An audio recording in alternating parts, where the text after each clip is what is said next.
Bueno, buenos días a todos. Bueno, gracias por asistir hoy, que estamos a 25 de julio y sabemos que estáis haciendo un esfuerzo. Tenemos con nosotros a la doctora Marta Sansegundo, que nos va a hablar del código de hemorragia masiva, ¿vale? Entonces ahora hará la presentación. Muchas gracias. Bueno, buenos días.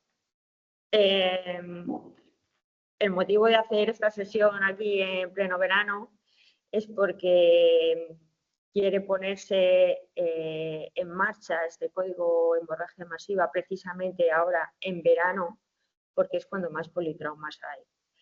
El código de hemorragia masiva ha surgido un poco porque desde la Comisión de Hemorragia Masiva de SONESPASES nos invitaron a participar, ya que están cambiando un poco sus procedimientos, los quieren actualizar, y dentro de esa actualización pues querían que entrara la prehospitalaria para empezar el tratamiento más rápido del paciente lo antes posible, empezando ya en la calle, y que en un futuro no muy lejano, porque esperemos que esto sea para octubre, noviembre, en todas las islas se haga lo mismo y lo hagamos todo igual, nosotros y los hospitales.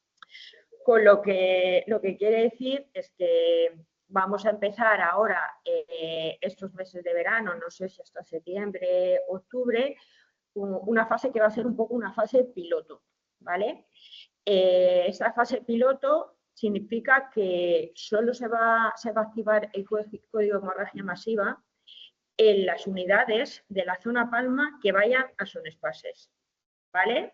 Y esto ya se ampliará, ya os digo, seguramente a partir de octubre, y también estará restringido solamente y de momento a los politraumas.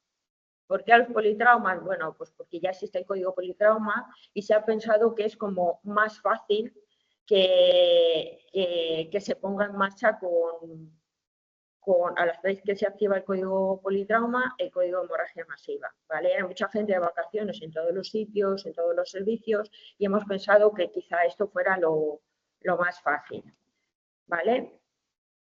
Ya os digo, desde el hospital están también hablando con los distintos hospitales de todas las islas a ver cómo ellos hacen su comisión de hemorragia masiva, cómo funciona para intentar unificar, ¿vale? La comisión de hemorragia masiva de SONESPASES, bueno, pues ya participan todos estos servicios que veis, anestesiología, aparte digestivo, farmacia, pediatría. Entonces, pues me preguntaréis, ¿pacientes pediátricos? ¿Cómo lo hacemos? Bueno, desde urgencias de pediatría, esto se ha presentado en la comisión, los de pediatría, los de UCI están en la comisión, pero desde urgencias de pediatría sí que con adultos hemos hablado, porque ellos han cambiado algunas cosas y tal, pero desde pediatría no nos han dicho nada, ¿vale? Entonces, bueno, yo creo que si tenemos que utilizar esto y activar este código en alguna situación que un niño lo requiera, pues deberemos hacerlo, aunque desde pediatría, desde urgencias no hayan dicho nada, ¿vale? Bueno, la hemorragia masiva es una entidad muy frecuente y en el politraumatismo es la principal causa de mortalidad. Por eso también es una de las razones para empezar con el unido al código politrauma. Se ha visto que implantando en los centros hospitalarios estos protocolos de hemorragia masiva se ha disminuido la mortalidad asociada a la hemorragia y se ha reducido la transfusión de componentes sanguíneos que tiene sus complicaciones. En nuestro servicio, más o menos, hacemos unos 290 códigos politrauma al año, ¿vale? Estos 290 son los del año pasado y va variando un poco, pero más o menos está ahí. Y hay unos 30 pacientes con hemorragia masiva. Es verdad que es en todas las islas que se podrían beneficiar de este código de hemorragia masiva. Bueno, ¿qué es una hemorragia masiva? Pues hay varias definiciones de hemorragia masiva Y yo creo que en nuestro entorno nos podríamos quedar con la primera, una pérdida sanguínea superior a 150 mililitros durante más de 20 minutos, y la última, que es una hemorragia mayor que amenaza la vida y que necesita una transfusión masiva, ¿vale? Porque nosotros no vamos a estar con un paciente ni 4 horas ni 24. Entonces, quedaros un poco con la primera y con la última definición. Vamos a hablar un poco de por qué se mueren los pacientes en shock hipovolémico. Hasta hace, no sé, hasta hace poco relativamente se hablaba de la tríada letal, de la acidosis, de la hipotermia, de la alteración en la coagulación, y ahora se ha visto que aparte de esto tienen otros factores y se habla de el diamante letal o la pentada letal, ¿vale? Dentro de estos otros dos factores está la hipocalcemia y la hiperglucemia, que son marcadores y promotores del deterioro sistémico de estos pacientes, ¿de acuerdo? La hipoxemia, generada por la hipoperfusión de los tejidos en los pacientes hipovolémicos, generan unas rutas anaeróbicas que generan más lactato en los tejidos y más acidosis. Y a la vez una disfunción metabólica que a consecuencia de ella se produce la hiperglucemia y la hipocalcemia. Estas rutas lo que hacen también es limitar la producción de calor endógeno, ¿vale? Con lo cual, sumada a la exposición a la que están estos pacientes, que les quitamos la ropa y tal, y sumado también a la reposición de líquidos que muchas veces no están en la temperatura idónea, y cuando llegan al hospital los hemoderivados, pues conducen a la coagulopatía refractaria y al shock refractario, ¿vale? Entonces, yo cuando reviso las hojas de todos los politraumas, os puedo decir que en un 1% de las hojas está registrada la temperatura de los pacientes, ¿vale? Y esto es muy importante porque luego los anestesistas se quejan mucho de que los pacientes han llegado muy fríos al quirófano. ¿Dónde se enfrían estos pacientes? Seguramente durante todo el proceso. Pero si nosotros ya en la calle, cuando los llevamos al hospital, ya los pacientes empiezan con una hipotermia, pues es como mucho más difícil corregirla. Y más en el hospital muchas veces tampoco en un primer momento les miran la temperatura, porque cuando llegamos allí nadie les pone un termómetro esofágico para ver la temperatura central, ¿vale? Pues entonces recordar que la temperatura es súper importante, que la temperatura tiene que ser una temperatura central y tiene que ser, según las guías, preferentemente una temperatura esofágica, que esta es nuestra sonda esofágica que llevamos ahí en las orejeras del monitor, en la parte derecha, y que hay que introducirla, se introduce como si fuese una sonda, se mide desde la comisura de la boca, la nariz, hasta la mandíbula y luego hasta el apéndice sifoides. Cuando tienes la medida, pones la marca y estas sondas son reutilizables, es la misma sonda para todos los pacientes y la manera de limpiarlas es con las toallitas con las que limpiamos las palas de los laringos, ¿vale?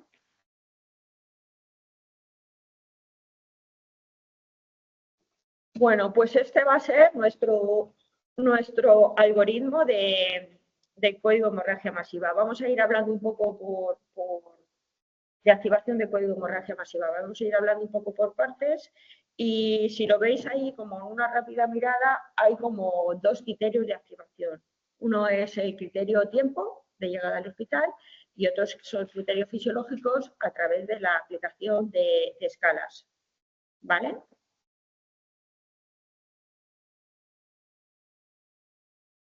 Bueno, tenemos un paciente que está inestable hemodinámicamente, un paciente con hipotenso, taquicárdico, ¿vale? Y que sospechamos que puede tener una hemorragia importante. Entonces, lo primero que tenemos que hacer es lo que hacemos siempre, reanimación y control reanimación de la hemorragia y control de daños, ¿vale? Pues tanto con medidas físicas como con medidas farmacológicas. Torniquete, cinturón pélvico, férulas, hemostáticos tópicos, sueroterapia. Recordar siempre que es una sueroterapia restrictiva, que los pacientes en los que tienen asociados un traumatismo craneoencefálico grave no se puede poner el Ringer. La asociación o no de drogas vasoactivas si el paciente lo necesita. Vitamina K en pacientes anticoagulados con warfarínicos y ácido tranexámico, ¿vale? Y del ácido tranexámico voy a hacer un pequeño inciso porque hay muchas quejas de las UCIs que ponemos mal el ácido tranexámico, no lo utilizamos adecuadamente, ¿vale?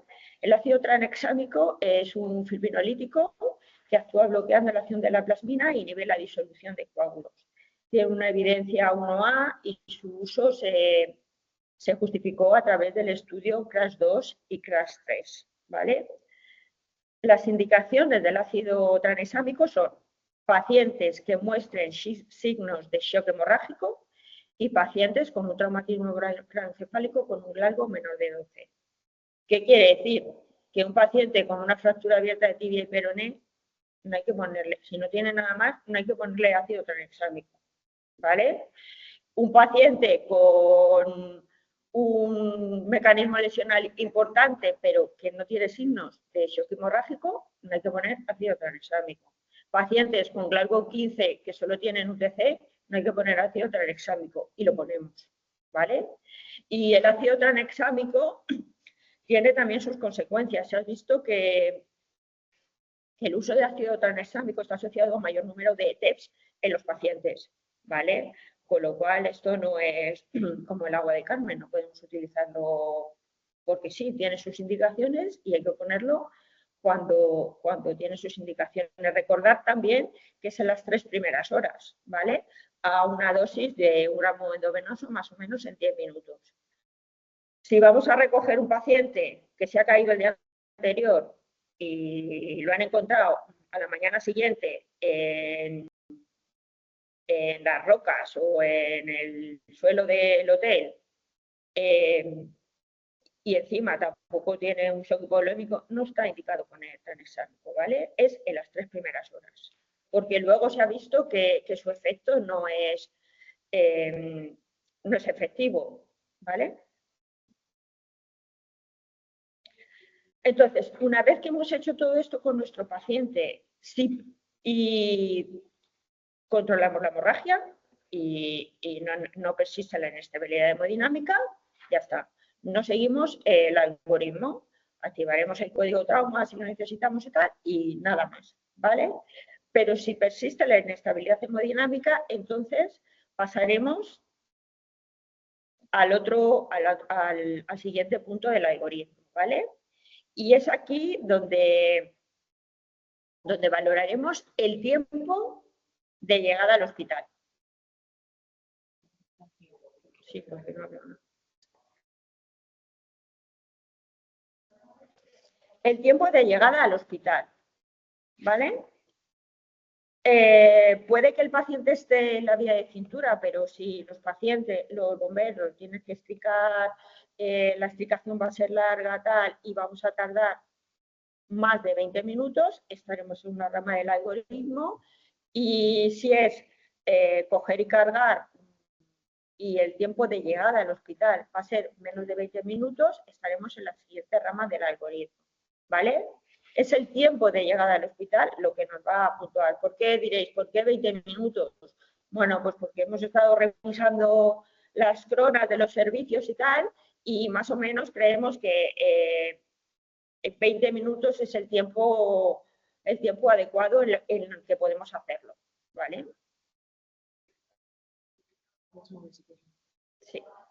Bueno, lo tengo aquí. Ya os digo, es tiempo de llegada al hospital, no tiempo de asistencia ni tal. Si estamos en un tiempo de menos de 20 minutos, entonces lo que haremos no nos entretenemos, ¿vale? Y únicamente lo que haremos es aplicar o bien la escala, el IRS, la escala del índice de shock o la escala de ABC, ¿vale? No nos entendemos haciendo gasometría, ni analíticas, ni nada. Es un paciente que está inestable, que está sangrando, que estamos al lado del hospital y tenemos que ir al hospital lo antes posible, ¿vale? Haremos, ya os digo, utilizaremos una de estas dos escalas. Esta es la más rápida. El índice de shock es la frecuencia cardíaca dividida entre la presión arterial sistólica, ¿vale? Y si es mayor de 1, pues es un paciente que tiene mucho riesgo mucho riesgo, mucha indicación de transfusiones masivas, con lo cual iremos chutando para el hospital sin hacer nada más. Si de camino o somos unas máquinas haciendo la eco y la hemos puesto pim pam pum y hemos visto que tiene una eco positiva, pues igual podemos aplicar la escala ABC, ¿vale? La escala ABC puntúa la presión arterial sistólica, la frecuencia cardíaca, un falso positivo o un trauma penetrante de torso. Cada punto de cada cosa esta es 1-0, cada ítem es 1-0 y si puntúa más de 2 es un paciente que es candidato a transfusión masiva.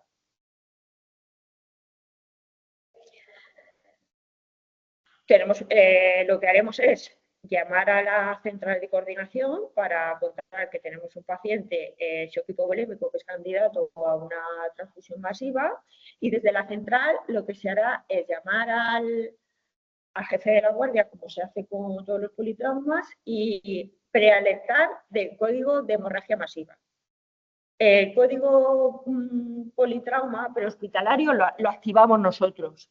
El código de hemorragia masiva se va a activar desde el hospital, ¿vale? Nosotros solo vamos para prealertar. Y siempre intentaremos hacer una llamada a 3 con el jefe de la guardia.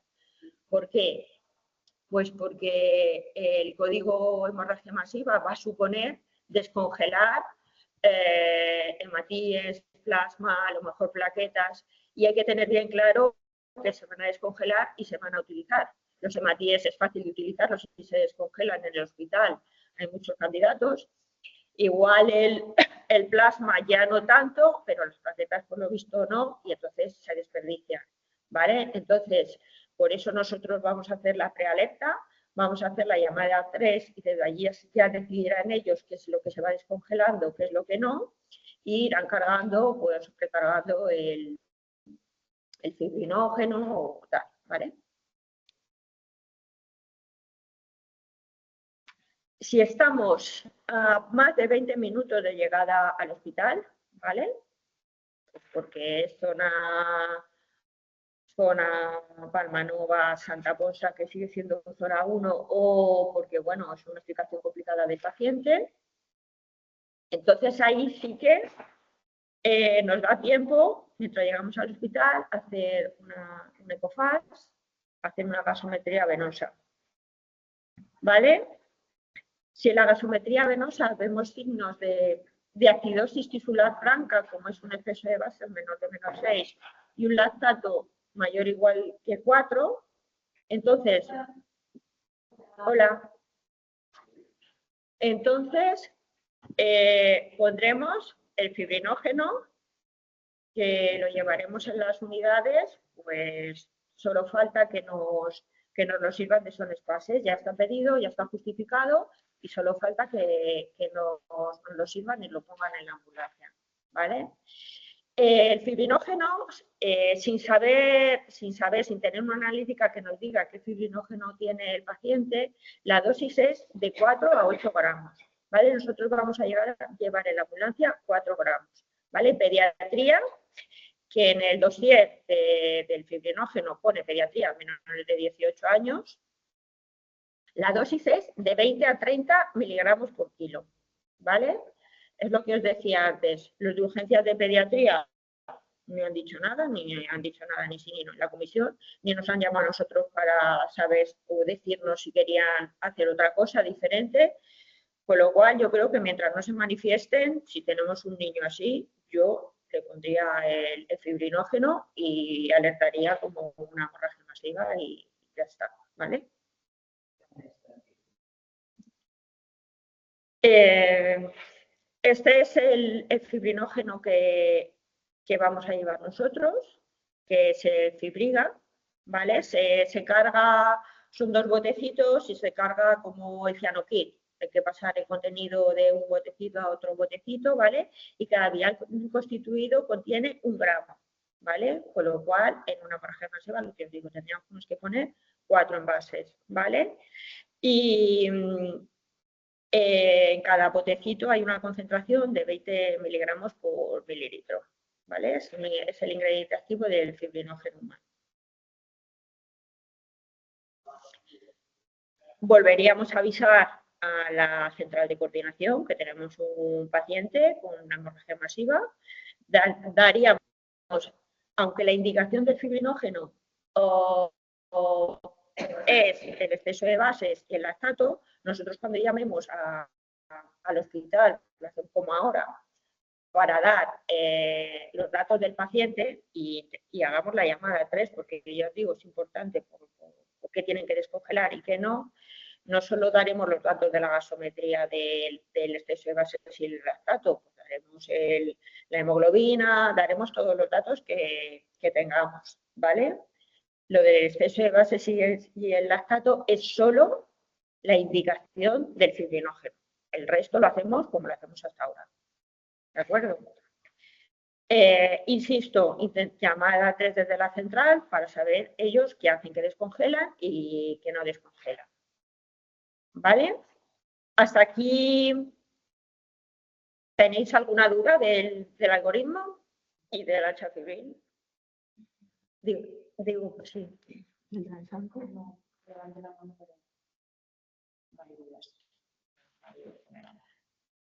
¿No? Ya os digo, en principio es como un pequeño pilotaje con Sonespases, ¿vale? Cuando los distintos servicios de Sonespases consensúen con los otros hospitales, se abrirá al resto de hospitales y al resto de islas. ¿Cuánto tiempo hay que pasar el fibrinógeno?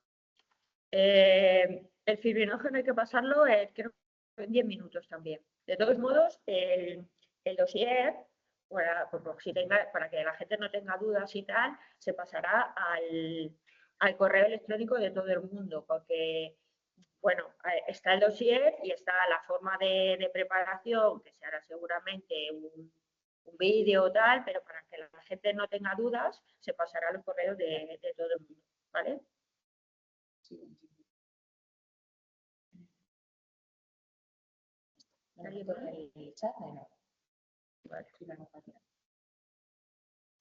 Bueno, y ahora me gustaría, ya que estamos aquí, hacer un par, como estamos con el politrauma también, hacer un par de notas de las activaciones de los códigos politrauma. De lo que más se quejan en la comisión es de, bueno, hay activaciones incorrectas de códigos politrauma, ¿vale? Las activaciones del código están recogidas en el documento, en el proceso asistencial. Si la gente tiene dudas a la hora de activar el código cuando está en la calle, puede consultar con el médico regulador, pero tener en cuenta que la activación del código politrauma es responsabilidad del médico asistencial, que es el que está viendo al paciente, ¿vale? El médico regulador no tiene el paciente delante, el médico regulador no puede decidir, no puede tener la responsabilidad de decidir dónde va el paciente y dónde no, porque eres tú, el asistencial, el que está viendo al paciente. ¿De acuerdo? Entonces, recordar que los mecanismos de activación hay mecanismos cinemáticos, mecanismos fisiológicos y mecanismos anatómicos. Y con que haya uno de estos, se activa el código politrauma, ¿vale?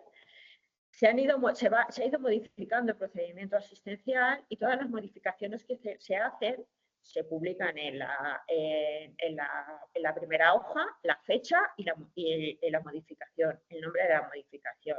Nosotros, cuando hay una modificación de los procedimientos, normalmente lo publicamos en la intranet, ¿vale? Pero, bueno, no sé si es porque la gente no lo lee o porque como es algo que va siendo cosas nuevas, no lo tienen en su interiorizado.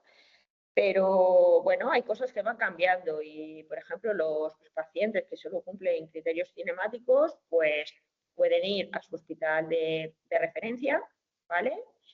Y si están en Palma también, bueno, no, y en la Paz también, si solo hay criterios cinemáticos, pueden ir a las privadas. Pero ya os digo, la responsabilidad de dónde va el paciente es nuestra. Si hay criterios cinemáticos, que es un atropello y no es nada más, pero tú ves que eso puede conllevar más esto, pues no sé, yo personalmente no lo dejaría a la privada, lo llevaría a sus fases, ¿vale? Que a veces hay problemas con estas cosas, ¿vale? Recordar en Ibiza los traumatismos craneoencefálicos en la zona de Ibiza-Formentera tienen que ir a la clínica Vilas, que en Camises no hay neurocirujano. Normalmente es verdad que la gente de Ibiza lo tiene muy interiorizado y normalmente suele hacer bien estos traslados a la Vilas, pero bueno, hay mucha gente nueva, entonces hay que recordar que los traslados a Vilas tienen unas indicaciones que son pacientes con un Glasgow menor de 9, con una anisocoria, con una disminución rápida de Glasgow y cuando sospechamos que la causa de inestabilidad hemodinámica es el traumatismo craneoencefálico y no hay otra cosa. Si es un paciente que tiene un shock hipovolémico, primero tendrá que ir a que le arregle hipovolemia y luego ya al PC, ¿vale? Bueno, de las cositas también que se cambiaron del código politrauma es en Mallorca, los pacientes de riesgo, como pacientes ancianos mayores de 73 años, embarazadas, niños anticoagulados o antiagregados, tienen que bajar a sus fases, ¿vale? Es verdad que a veces llegamos allí, dependiendo quién esté de guardia, te gruñe, te protesta, da igual. Eso está escrito y está firmado por urgencias, ¿sabes? Y como está firmado por urgencias, es que tienen que bajar allí. ¿Vale? Luego otra cosita, a la hora de revisar las hojas, bueno, o la temperatura, os insisto, que nadie recogemos la temperatura de los pacientes traumatizados. Hay que intentar también, es verdad que esto lo decimos de voz cuando llegamos allí, explicamos el mecanismo lesional, hay gente que señala foto, pero si no está escrito en la hoja, el paciente a veces pasa por varias manos y al tercero igual esa información se ha perdido y es importante, ¿vale? Con lo cual es importante recoger el mecanismo lesional y a la hora de recoger las constantes, aparte de la temperatura, tampoco se recoge nunca la frecuencia respiratoria, con lo cual el trauma score no sé cómo lo hacemos, porque es uno de los criterios para puntuar en el trauma score, ¿vale? Bueno, he intentado ser cortita, porque tardar poco tiempo, por eso es verano. Además, esta sesión, en teoría, estaba dentro de otra sesión que, bueno, no se ha podido hacer. Entonces, bueno, no os quiero tardar mucho más. Una revisión de los casos que haya existido. ¿Qué casos? ¿De hemorragia te refieres? No, dice controversia en la derivación de traslado por código politrauma nosotros respecto al hospital. O sea, los que haya habido como diferencia de opinión. Nosotros decimos que está en espacios y son espacios dice que no, por ejemplo. Bueno, esto no, lo podemos hacer. Normalmente en las comisiones, como yo estoy en la comisión de trauma grave, se hablan estas cosas, ¿no? De, oye, ¿qué pasó? Pues, ¿por qué se quejaron? ¿Por qué dijeron que este paciente no podía ir allí? Cuando tiene criterios para hacerlo. Pero bueno, yo digo, esto suele pasar en Mallorca, porque son espacios así. En Ibiza. Pues mira, me dice Isabel que también en Ibiza pasa. Ha pasado llamar unas veces y dice, no, este paciente tiene eficacia. No era un plazo menor de 9, aquí sí que había un TC, pero no era un plazo menor de 9. Sí, podemos intentar hacer una revisión, pero también si queréis que hagamos una revisión, porque, claro, yo en Mallorca yo sé lo que pasa porque voy a las reuniones de la Comisión de Trauma. En Ibiza, es verdad que antes se hacían más, invitaban a Jesús, pero a Eva creo que no la están llamando mucho para ir a las comisiones, entonces igual no se puede hablar. Lo que podéis hacer, si alguna vez os encontráis con esto, si nos lo notificáis al área clínica, sí que podemos hacer una revisión, ¿vale? Porque nosotros vemos las hojas asistenciales, pero las grabaciones y revisamos y vemos que hay algo que no coincide, pero muchas veces igualmente ese paciente igual lo han peleado, pero al final sí que acaba en camises y no oímos todas las grabaciones y no sabemos que en un principio no querían que fuese allí, por ejemplo. Entonces, si nos pasáis cosas de estas que os pasen, sí que podemos mirar a los pacientes y hacer una revisión. O sea, hay que hacer como una incidencia. Sí, o un mail al área clínica y decirnos, ayer nos pasó esto, tal, no sé qué, lo podéis revisar y ya está. Y se puede hacer una sesión o se puede hacer a la persona que nos ha hecho la incidencia, revisárselo, mirarlo y hablarlo con ella. Sí, también pueden ser casos en los que lleves el paciente a INCA porque solo tiene criterio cinemático y en INCA te digan que no, que eso es un código politrauma para ellos, porque ellos luego a nivel hospitalario activan el código politrauma. Sí, pero normalmente en INCA lo cogen todo. Sí. Normalmente en INCA sí que lo cogen todo y luego lo derivan. En Manacor normalmente también y luego lo derivan. ¿Qué puede pasar? Que vayan a un hospital de menor nivel porque solo tiene criterios cinemáticos y luego tengan cosas. Es que por eso están los criterios cinemáticos de activación del código politrauma. Pues a ver si hay más preguntas.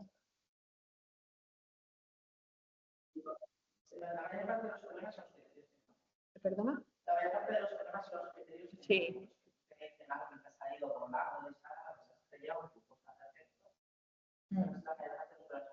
Bueno, pero ha habido casos que ha sido un traumatismo con una cinemática súper importante y que el médico ha decidido dejarlo en son espacios porque era una cosa tal, que han protestado mucho y luego el paciente evidentemente tenía cosas, que si se hubiera ido a un hospital tal, hubiese hecho un secundario a son espacios.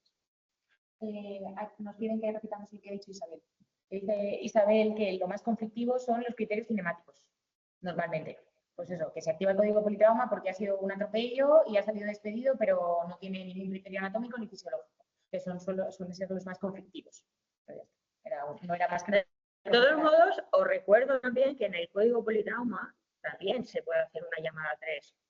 Porque nosotros también en el procedimiento pusimos pacientes prioridad 1, prioridad 2, prioridad 3. Prioridad 1 son pacientes inestables, prioridad 2 son pacientes con criterios cinemáticos. Entonces, si vosotros no lo activáis con la prioridad, pues se puede hacer una llamada 3, porque claro, también en el código politrauma, cuando tú llegas allí, normalmente llaman a todo el mundo, que tienen que dejar así igual de hacer otras cosas, que bajan de quirófano, tal, no sé qué.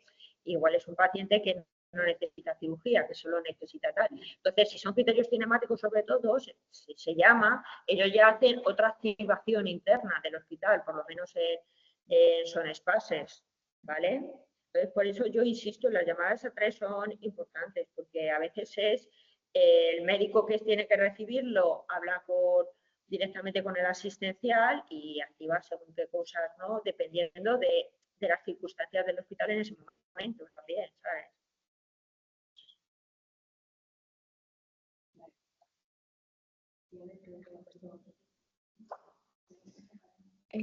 Pone Karina, el copiloto superviviente aparentemente leve y conductor fallecido. Eso es un criterio de código politrauma. Sí. Ahí sería un criterio cinemático. Sí. ¿No? Entonces, en teoría, se podría llevar a un hospital. Sí, al hospital que le toque por zona. Eso. Se podría. Se puede, claro. Pero sí, es que eso al final la decisión última está en el médico asistencial, porque ya os digo, si si está vivo, pero es que la cinemática del accidente ha sido una cosa súper bestia y tú crees que ese paciente en principio no tiene nada, pero que puede tenerlo por cómo ha sido tal, bueno, pues lo bajas a son fases, pues ya le darán de alta o ya le mandarán de secundario a su hospital. Y luego, la activación del código politrauma no implica la activación de todas las posibles intervinientes, que es lo que has dicho tú y que ya.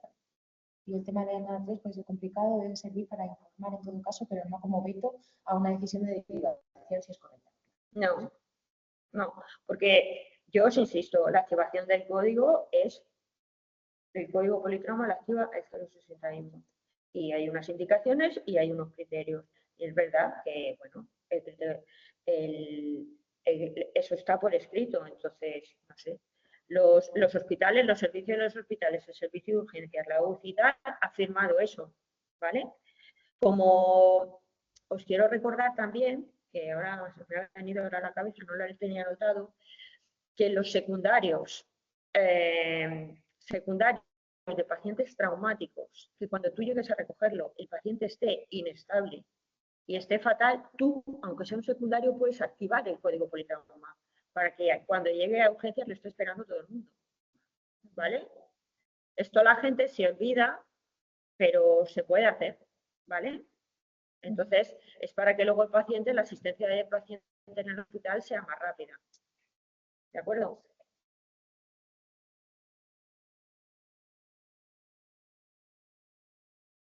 O sea, ¿hay alguna pregunta más? Es que como se me ha ido la secretaria, no lo vi.